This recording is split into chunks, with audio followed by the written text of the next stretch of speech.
Hi అందరికీ నమస్కారం. Welcome to UTV health. నేను మీ యాంకర్ త్రిపుర. మన ముందున్నారు doctor Kavya Dendukuri garu, hepatologist and gastroenterologist. So fatty liver ఉంది అని చెప్పేదానికి దానికి లక్షణాలు ఎలా తెలుసుకోవచ్చు మనం? అంటే మోస్ట్లీ మనకి లక్షణాలు అనేవి ఉండవు, ఏసిమ్టమాటిక్ అని అంటాం అనమాట. ఓకే.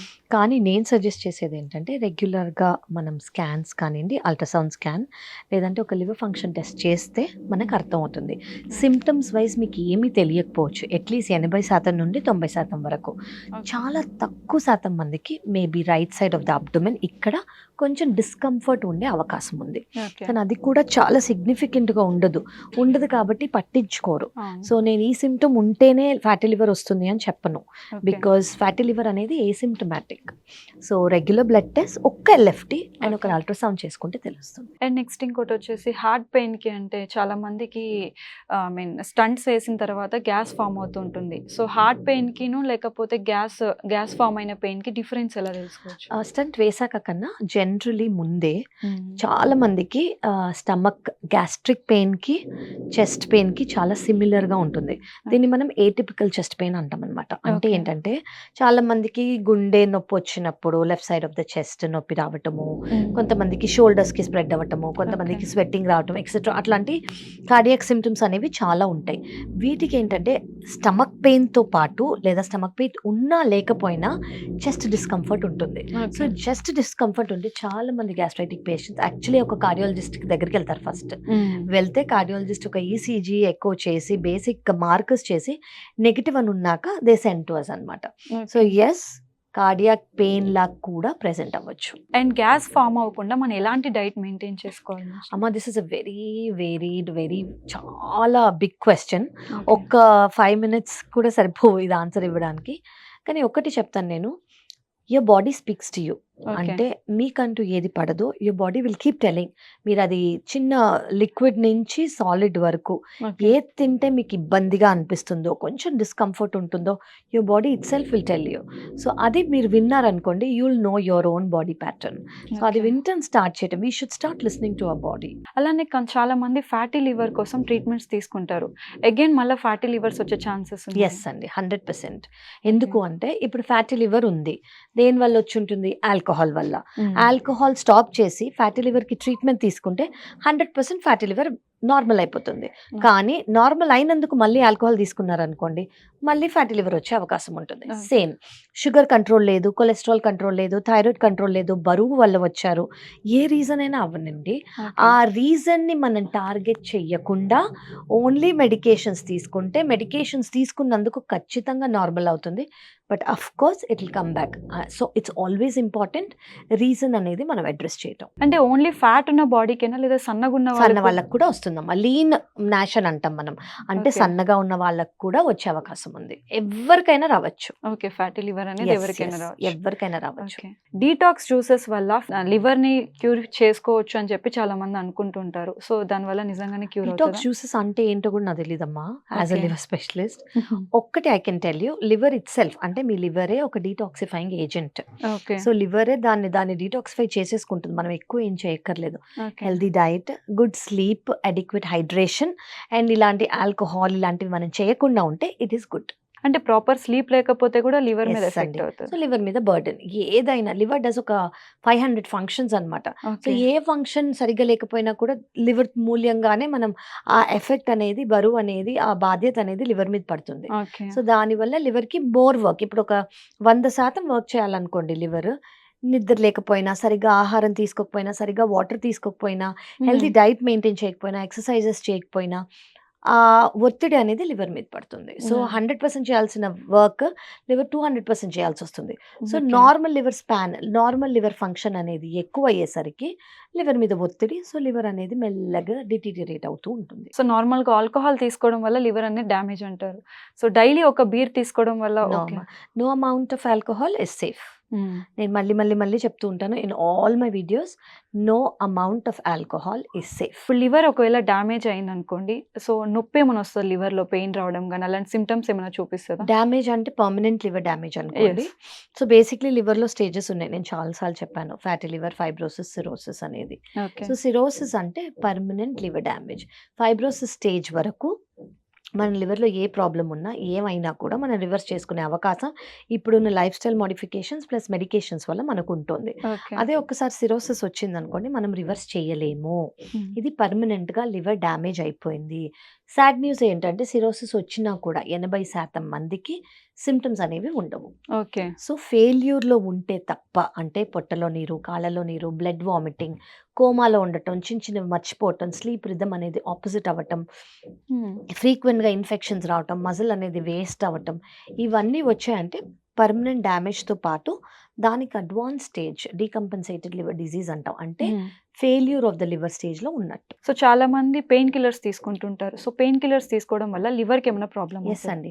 ఒకటి చాలా ఇంపార్టెంట్ ఏంటంటే ఏ మెడికేషన్స్ తీసుకున్నా కూడా లివర్ నుంచే పాస్ అవ్వాలి. ఓకే. సో, అన్నెసెసరీగా మనం ఏం తీసుకున్నా అది ఫుడ్ కానియండి, డైట్ కానియండి, లిక్విడ్స్ కానియండి, మెడికేషన్ కానియండి, it has to go through the liver. హ్మ్. ఓకే. సో, ఎక్సెస్‌గా అనవసరమైనవి మనం తీసుకున్నామనుకోండి లివర్‌లో స్టోర్ అయిపోతాయి. లివర్‌లో స్టోర్ అయిపోయి over a period of time అవి ఓకే. టాక్సిక్‌గా మారతాయి. ఓకే. టాక్సిక్‌గా మారినందుకు లివర్‌ని ఎఫెక్ట్ చేస్తాయి. షూర్. దీన్ని డ్రగ్ ఇండ్యూస్ లివర్ ఇంజరీ అంటాం. సో దాన్ని క్యూర్ చేసుకోవచ్చు ఒకవేళ మనం డిపెండ్స్ అండి. సివియారిటీని బట్టి.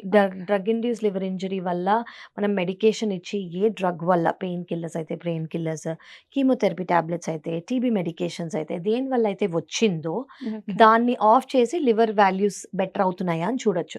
కొంతమందికి డ్రగ్ ఇండ్యూస్ లివర్ ఇంజరీ వల్ల లివర్ ఫెయిల్యూర్ కూడా అయ్యి ఎమర్జెన్సీగా ట్రాన్స్‌ప్లాంట్ చేయాల్సొస్తుంది. సో హెపటైటిస్ బి అనేది పూర్తిగా నయమవుతదా? సో, ఒకసారి హెపటైటిస్ బి వచ్చింది పాజిటివ్ అంటే లైఫ్ లాంగ్ అది పాజిటివ్‌గానే ఉంటుంది. ఓకే. చాలా తక్కువ మందికి I would say less than 2%కి హెపటైటిస్ బి పాజిటివిటీ నుంచి హెపటైటిస్ బి నెగటివిటీకి అవుతుంది. కానీ ఇప్పుడున్న అడ్వాన్స్‌మెంట్ ఏంటంటే ముందు అందరూ ఇంజెక్షన్‌లు మాత్రమే తీసుకోవాలి దీనికి. ఓకే. దీనికి ఓరల్ మెడికేషన్స్ లేవు. కానీ ఓకే. లాస్ట్ ఫ్యూ ఇయర్స్‌లో మెడికల్ అడ్వాన్స్‌మెంట్ ఏంటంటే 1 టాబ్లెట్ లైఫ్ లాంగ్ తీసుకుంటే హెపటైటిస్ బి అనే వైరస్ అనేది కంట్రోల్‌లో మన ఇమ్యూనిటీ ప్లస్ ఈ టాబ్లెట్ వల్ల కంట్రోల్‌లో ఉంటుంది. ఓకే. ఎందుకు కంట్రోల్‌లో పెట్టాలంటే హెపటైటిస్ బి అనేది లివర్‌ని ఫెయిల్ చేయొచ్చు.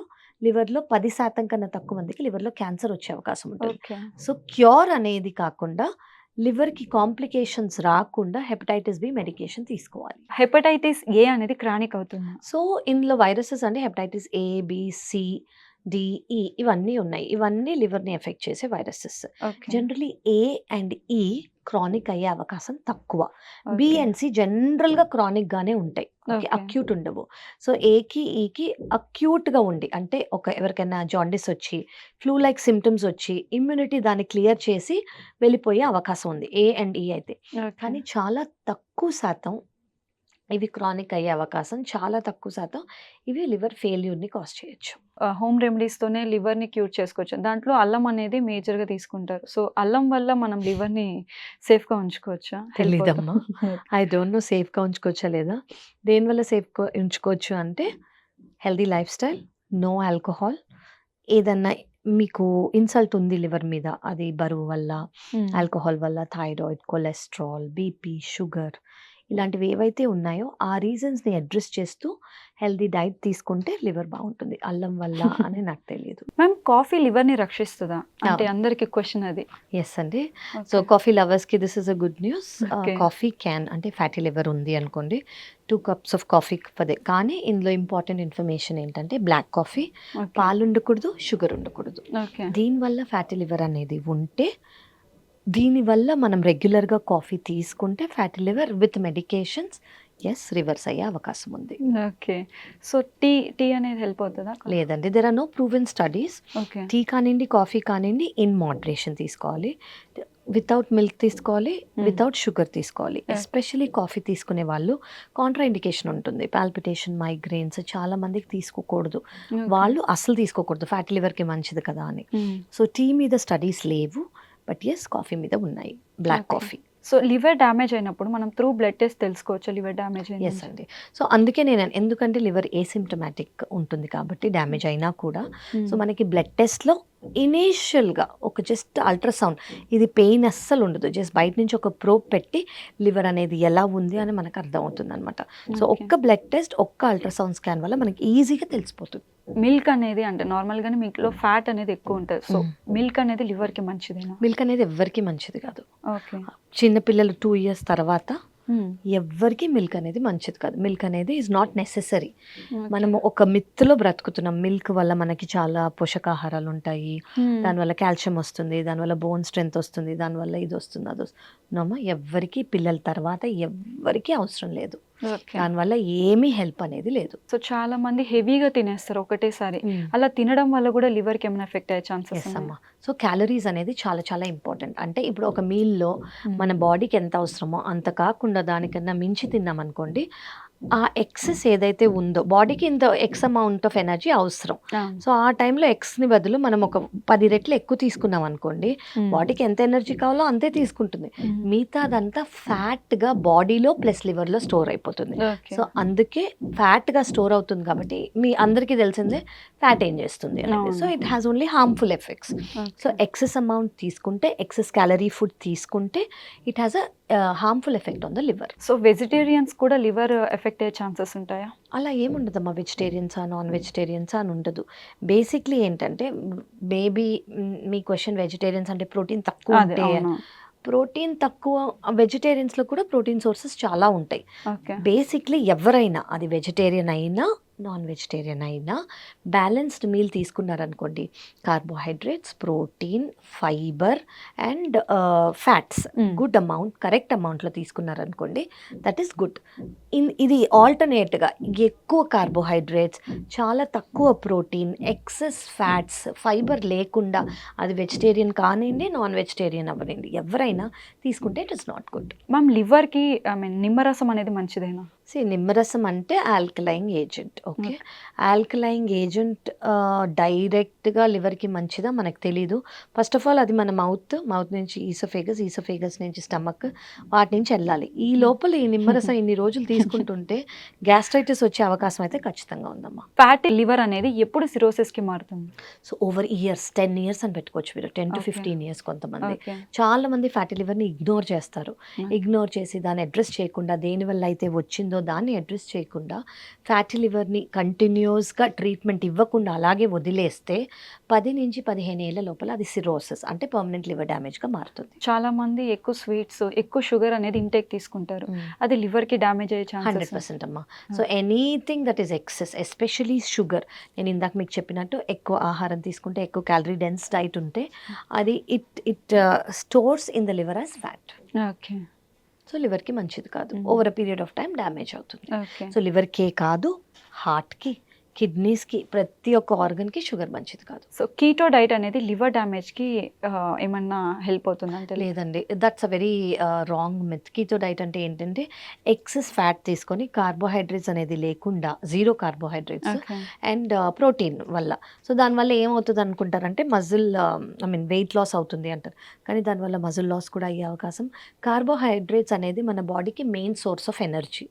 సో ఈ main source of energy carbohydrates వల్ల రానప్పుడు దానివల్ల వచ్చే సైడ్ ఎఫెక్ట్స్ చాలా ఎక్కువ. They can't continue.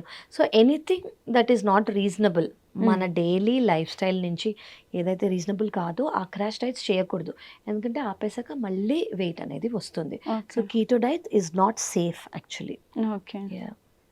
బాడీ అనేది కీటోసిస్లోకి వెళ్ళిపోతుంది. All that is not safe. So ప్రతి 6 monthsకి ఎల్ఎఫ్టీ చేయించుకోవాల్సి? ఎస్ అండి, ప్రతి 6 monthsకి ఒక లివర్ ఫంక్షన్ టెస్ట్, ఒక అల్ట్రాసౌండ్ చేయించుకుంటే బేసిక్ లివర్ ఇన్ఫర్మేషన్ మనకు వచ్చేస్తుంది. చాలా మందికి లివర్ ట్రాన్స్ప్లాంటేషన్ జరుగుతుంది. సో ట్రాన్స్ప్లాంటేషన్ జరిగిన తర్వాత నార్మల్ లైఫ్ సాధ్యమవుతుందా? Yes, 100%. Okay. So liver transplant అనేది ఒక మేజర్ సర్జరీ. ఈ సర్జరీ మనం ఒక మనిషికి ఇస్తున్నాము అంటే ఓన్లీ నార్మల్ లైఫ్ ఉంటుందంటేనే చేయాలి, లేదంటే అవసరం లేదు కదా. ఇలాంటి డిజీజ్ లైఫే ఉంటే అంత మేజర్ సర్జరీకి మనం పెట్టక్కర్లేదు. 100% నార్మల్ లైఫ్ ఉంటుంది. So many of my patients are normal. They go back to job, they get married, they have kids, they do marathons, they do everything. So they are all normal. So చేసుకోవచ్చు normal life. Yes yes yes, చేసుకోవాలి. Transplant అనేది చేసుకోవాలి. ఒకవేళ liver అనేది ఫెయిల్యూర్లో ఉంటే it will give you second life. Ma'am smoking వల్ల ఎంత పర్సెంటేజ్ అనేది లివర్కి డ్యామేజ్కి ఛాన్సెస్? స్మోకింగ్ డైరెక్ట్ ఇంపాక్ట్ ఉంటుందమ్మా లివర్ మీద. Smoking directly has an impact on lungs. Okay. So liver మీద ఇంపాక్ట్ ఉండేది ఆల్కహాల్ వల్ల, బట్ దీని కాంబినేషన్ వల్ల all the organs get affected. So fatty liver ఉన్న వాళ్ళు జిమ్ చేయొచ్చా? చేయాలి. సో బేసిక్లీ మనం ఇందాక అనుకున్నట్టు లివర్ సెల్స్లో ఫ్యాట్ అనేది స్టోర్ అయిపోతుంది. ఓకే. సో ఎవరైనా జిమ్ చేశారనుకోండి, బాడీకి ఎనర్జీ అవసరం. ఆ energy body liver fat cells నుంచి తీసుకుంటుంది. సో ఫ్యాటీ లివర్ అనేది తగ్గుతుంది. So actually one of the main treatment fatty లివర్కి ఏంటంటే బ్రిస్క్ వాకింగ్ అని చెప్పుకోవచ్చు, ఎక్సర్సైజెస్, ఏరోబిక్ ఎక్సర్సైజెస్ అని చెప్పుకోవచ్చు. మ్యామ్ మీరు అన్నారు జిమ్ చేయొచ్చు అని. జిమ్ చేసే వాళ్ళు మోస్ట్లీ ప్రోటీన్ షేక్స్ అని తీసుకుంటుంటారు. అది లివర్ మీద ఎఫెక్ట్ అయ్యే ఛాన్సెస్ సో డిపెండ్స్ అండి, what kind of protein shake are you taking. నార్మల్గా జస్ట్ ఒక 10 అడుగులు వేసేసి ప్రోటీన్ షేక్ తీసుకోకూడదు. ఓకే. ప్రాపర్ స్ట్రెంగ్త్ ట్రైనింగ్ చేసేవాళ్ళు, వెయిట్ లిఫ్టింగ్ చేసేవాళ్ళు మజిల్ లాస్ అవ్వకుండా ఉండడానికి సప్లిమెంటేషన్గా ప్రోటీన్ తీసుకోవాలి. సో అదర్వైజ్ ఒకవేళ మీరు ఇంత ఇంటెన్స్ వర్కౌట్ చెయ్యట్లేదు అనుకోండి, మీ డైట్లో ఇన్నఫ్ ప్రోటీన్ అనేది, అంటే ప్రతి ఒక్కరికి ఒక 60 kg పర్సన్కి 60 గ్రాముల ప్రోటీన్ అనేది వెళ్ళాలి. సో అది మీ డైట్లోనే ఉందనుకోండి, మీకు సప్లిమెంట్స్ అనేది అవసరం లేదు. సప్లిమెంట్స్ అనేది ఎవరికి అవసరం అంటే someone who has intense training, strength training, weight training. Vitamin supplements అనేది ఎక్కువ తీసుకోవడం అనేది హానికరమా మనకి? విటమిన్స్ అంటే it's a very broad word అమ్మా. విటమిన్స్ మనకి ఏ ఉంటాయి, డి ఉంటాయి, ఈ ఉంటాయి, కే ఉంటాయి, బి ఉంటుంది, డి ఉంటుంది, అట్లా ఏదైనా బాడీకి ఒక రేంజ్ ఉంటుంది. దానికన్నా excess is toxic. So toxicity రేంజ్లోకి వెళ్ళకూడదు. ఎనీ వైటమిన్ మన బాడీకి ఎంత అవసరమో అంతే తీసుకోవాలి. సో బ్రాడ్గా వైటమిన్స్ అనేది all of us need. Vitamins కానివ్వండి, మినరల్స్ కానివ్వండి, ట్రేస్ ఎలిమెంట్స్ కానివ్వండి, ఇవన్నీ డైట్తో పాటు మనకు చాలా ఇంపార్టెంట్. ఎంత ఉండాలో మన బ్లడ్ టెస్ట్లో అర్థమైంది అనుకోండి, ఆ మాత్రం ఉంటే తీసుకోకర్లేదు. బట్ ఎవరికైతే తక్కువ ఉన్నాయో అవి తీసుకొని ఎప్పటికైతే ఆ లిమిట్ వచ్చేస్తుందో అప్పుడు ఆపేయాలి. మ్యామ్ కోవిడ్ తర్వాత లివర్ సమస్యలు ఏమైనా ఎక్కువ అయ్యాయి. కోవిడ్ వల్ల కన్నా, కోవిడ్ వల్ల వర్క్ ఫ్రమ్ హోమ్, కోవిడ్ వల్ల సెడెంటరీ లైఫ్ స్టైల్, కోవిడ్ వల్ల డైట్ చేంజెస్, కోవిడ్ వల్ల everything coming at home, movement అనేది తగ్గిపోయి దీనివల్ల చాలా చేంజెస్ అనేవి వచ్చాయి. సో మనకి ఆల్కహాలిక్ లివర్ డిసీజే కాకుండా నాన్ ఆల్కహాలిక్ లివర్ డిసీజ్ కూడా పెరిగిపోయింది. బట్ మీరు అడిగినట్టు కోవిడ్ వల్ల లివర్ ప్రాబ్లమ్స్ ఎక్కువ అంటే కొంతమందిలో మేము చూసింది ఏంటంటే చాలా తక్కువ మందిలో బ్లడ్ వెసల్స్లో బ్లాక్స్ వస్తున్నాయి. ఓకే, అది మేబీ కోవిడ్ వల్ల అయ్యి ఉండొచ్చు. ఆటో ఇమ్యూన్ హెపటైటిస్ అనేది నయం అవుతుందా? సో ఆటో ఇమ్యూన్ హెపటైటిస్ అంటే ఏంటంటే లివర్ సెల్స్ని మన ఇమ్యూనిటీనే ఎఫెక్ట్ చేయటం. సో ఈ లివర్ సెల్స్ని మన ఇమ్యూనిటీనే ఎఫెక్ట్ చేస్తోంది అంటే ఆ ఇమ్యూనిటీని కొంచెం యాక్టివిటీ తక్కువ చేస్తే మెడికేషన్స్ ద్వారా ఫస్ట్ మనం అది ప్రూవ్ చేసుకోవాలి అది ఆటో ఇమ్యూనే అని మనకు అర్థమైంది అనుకోండి, దానివల్ల మనం కంట్రోల్లో పెట్టుకోవచ్చు. హెపటైటిస్ బి వ్యాక్సిన్ అనేది మనకి సేఫేనా? వెరీ సేఫ్ అమ్మ, అందరూ తీసుకోవాలి. ఓన్లీ హెల్త్ కేర్ వర్కర్సే తీసుకోవాలి అని అనుకుంటారు, కాదు. Everyone should take. 15 years ముందు ఎవరికి వ్యాక్సిన్ అనేది లేదు, కానీ దాని తర్వాత పిల్లలకి వాళ్ళ ఇమ్యునైజేషన్ స్కెడ్యూల్లో యాడ్ అయిపోయింది. సో పిల్లలు 10-15 ఏళ్ళ పిల్లలకి మనం ఇవ్వక్కర్లేదు, ఎందుకంటే వాళ్ళ స్కెడ్యూల్లో ఉంది ఆల్రెడీ. కానీ దానికి మించిన వాళ్ళు అంటే లాస్ట్ 15 ఏళ్ళ ముందు వాళ్ళు ప్రతి ఒక్కళ్ళు తీసుకోవాలి. చాలా చాలా చాలా సేఫ్. దాని నుంచి ఒక డెడ్లీ వైరస్, హెపటైటిస్ బి అనే డెడ్లీ వైరస్ మన లివర్ని ఎఫెక్ట్ కాకుండా మనం చూసుకుంటాం. అవి ఒక 3 doses. ఈరోజు ఫస్ట్ డోస్ తీసుకున్నారంటే ఈ రోజు నుంచి నెల తర్వాత సెకండ్ డోస్, ఈ రోజు నుంచి 6 నెలల తర్వాత థర్డ్ డోస్, అంతే. You will be protected for life. మేము ఆయిల్స్లో డిఫరెంట్ టైప్స్ ఆఫ్ ఆయిల్స్ ఉంటాయి. మనకి ఇప్పుడు ప్యాకెట్ ఆయిల్స్ దొరుకుతాయి, కొంతమంది గానలో నూనె పట్టించి దాన్ని వాడతారు. సో అవి సేఫ్ అంటారు? అవే సేఫ్ అమ్మా. The old time cold pressed oils అనేవి చాలా సేఫ్. ఇప్పుడు వచ్చే రిఫైన్డ్ ఆయిల్స్, సన్ఫ్లవర్స్ ఆయిల్స్ అనేవి సేఫ్ కాదు. ఇందులో ట్రాన్స్ ఫ్యాట్స్ అనేవి చాలా ఎక్కువ ఉంటాయి. ఈ ఫ్యాట్స్ అనేవి ఎక్కువ ఉంటే వీటి వల్ల ఏమవుతుందంటే మన బ్లడ్ వెసల్, నేను ఓన్లీ లివర్ గురించి చెప్పట్లేదు, మొత్తం బాడీ, మన హార్ట్కి కానివ్వండి, మన బ్లడ్ వెసల్స్కి కానివ్వండి, హార్ట్ అటాక్ సంబంధించినవి కానివ్వండి, బ్రెయిన్ స్ట్రోక్కి సంబంధించినవి కానీ, these are not good. So ఎవరన్నా తీసుకోవాలి అని అనుకుంటే మీరు తీసుకోవాల్సిందంటే, ఒకవేళ గీ మీకు ఇష్టము అనుకుంటే గీని కుకింగ్గా తీసుకోవచ్చు, కానీ మరీ ఫ్రైలు చేయకూడదు దానివల్ల. ఒకవేళ సలాడ్స్కి యూస్ చేయాలనుకుంటే ఆలివ్ ఆయిల్ని స్ప్రే చేసుకోవచ్చు. ఓకే, బటర్ని కూడా కుకింగ్కి యూస్ చేసుకోవచ్చు.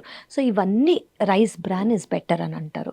So do not use refined oils, they are not safe. దాంట్లో ఉన్న ట్రాన్స్ ఫ్యాట్స్ అనేవి మనకి మంచివి కాదు. మ్యామ్ నెయ్యి చాలా మంది ఎక్కువగా తింటూ ఉంటారు. సో నెయ్యి తినడం వల్ల కొలెస్ట్రాల్ వచ్చే ఛాన్సెస్ కానీ? ఎస్ అమ్మా, అంటే క్వాంటిటీ అనేది ఇప్పుడు మనం 1 spoon to 1.5 spoon per day అని అనుకోండి.